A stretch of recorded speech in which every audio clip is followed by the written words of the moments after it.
Hello students, welcome to Study Center with Devrishi Bhardwaj.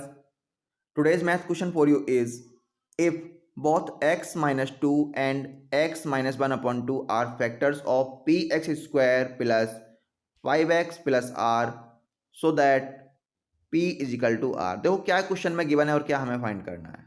इस question में कहा है कि एक तो है x माइनस टू और सेकेंड है x minus one upon two. ये क्या है, फैक्टर्स हैं। ये जो पोलिनोमियल है that means p x square plus 5x plus r, इसके दोनों ही ये फैक्टर हैं। तो हमें प्रूव करना है कि p is equal to r, कि ऐसा है तो p की वैल्यू r के इक्वल होगी, यानी p और r दोनों इक्वल होंगे। ये हमें प्रूव करना है। तो चलो सॉल्व करते हैं इस क्वेश्चन को। सबसे पहले मैं आपको बता दूं कि अगर x माइनस टू इसका एक ये जो पोलिनोमियल इसका फैक्टर है तो हमें बोल सकते हैं कि x is equal to two. मतलब x माइनस टू को जीरो रखेंगे तो x की वैल्यू क्या आएगी, टू आएगी। यानी x की वैल्यू टू रखेंगे हम तो रिमाइंडर कुछ नहीं आएगा, मतलब जीरो आएगा, क्योंकि कंप्लीट डिवाइड हो जाएगा।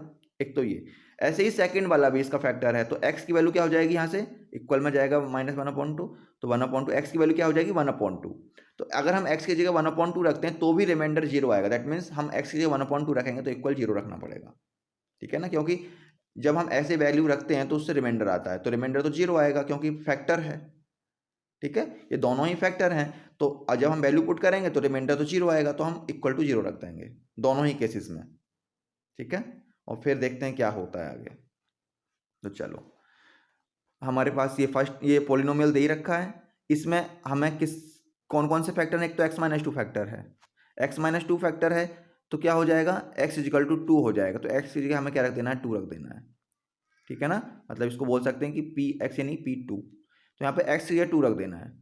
तो p इंटू टू का स्क्वायर, टू का स्क्वायर कितना हो गया, देखो यहाँ पे रख दिया p इंटू टू स्क्वायर। ऐसे ही 5 इंटू एक्स के टू रख देना है, 5 इंटू टू प्लस आर। तो ऐसे करेंगे तो रिमाइंडर क्या आएगा, ये याद रखना है बस कि ऐसे करने पे रिमाइंडर आता है। और जब ये फैक्टर होता है कोई कंप्लीट तो इसका मतलब होता है कि रिमाइंडर जीरो। तो हमने इक्वल टू जीरो इसीलिए लिखा है यहाँ पे, इक्वल टू जीरो। तो कितना हो गया, 4p प्लस आर को पहले लिख लेते हैं, plus 5 two 10 equal to zero. एक हमारी एक इक्वेशन बनी है। अभी इसमें दो वेरिएबल हैं, हम सीधा सीधा आंसर नहीं बता सकते कि p की वैल्यू क्या है या r की वैल्यू क्या है। तो एक इक्वेशन बन गई। ऐसे ही हम क्या करेंगे, x इजिकल टू, यहाँ पे देखो x minus one upon two है तो x equal to one upon two, इसको यानी x की जगह वन अपॉइंट टू रखेंगे। इस फिर से पोलिनोमियल में इसी में रखेंगे क्योंकि इसी का फैक्टर है ये भी, तो हमने यहाँ पे रख दिया। ठीक है ना, q one upon two equal to zero मान के चलते हैं। मतलब क्या कर देना है यहाँ पे, x की जगह वन अपॉइंट टू रखना है। तो p into one upon two square ये रहा, plus 5 into one upon two plus r equal to zero. इसको सॉल्व करते हैं तो देखो कितना हो गया, p upon four plus r को पहले लिख लेते हैं वेरिएबल को, फिर क्या हो जाएगा, plus 5 upon two equal to zero. ठीक है, अब इसका एलसीएम लेके सॉल्व करेंगे थोड़ा। ठीक है ना, तो राइट साइड में उससे मल्टीप्लाई हो जाएगी, या कि ये कह लो कि पूरे में 4 से मल्टीप्लाई कर दी लेफ्ट और राइट में। आप कैसे भी कर सकते हो, ये आपको ऑलरेडी पता है। ठीक है, तो कितना हो जाएगा, p plus 4r plus 10 equal to zero. अब देखो ये सेकंड इक्वेशन बनी। अब फर्स्ट ये सेकंड है और ये फर्स्ट है, इन दोनों इक्वेशन को सॉल्व करके हमें p और r की वैल्यू फाइंड करनी है। ठीक है, तो क्या करते हैं, अब सब्ट्रैक्ट करते हैं हम फर्स्ट और सेकंड दोनों इक्वेशन को। ठीक है, तो क्या होगा, 4p में से p को माइनस करेंगे, कितना आएगा, 3p।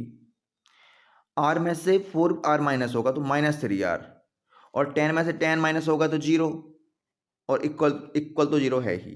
तो कितना हो गया, 3p minus 3r is equal to zero.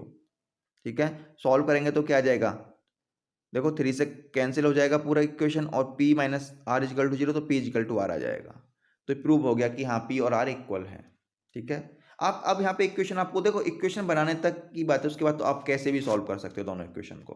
ठीक है ना, आप दोनों को पहले इक्वल कर लो, p या r, उसके बाद मल्टीप्लाई करके कैसे भी सॉल्व करो, p की वैल्यू फाइंड कर लो, फिर r की वैल्यू फाइंड कर लो, और फिर उनको दोनों को देखना, दोनों इक्वल ही आएंगी।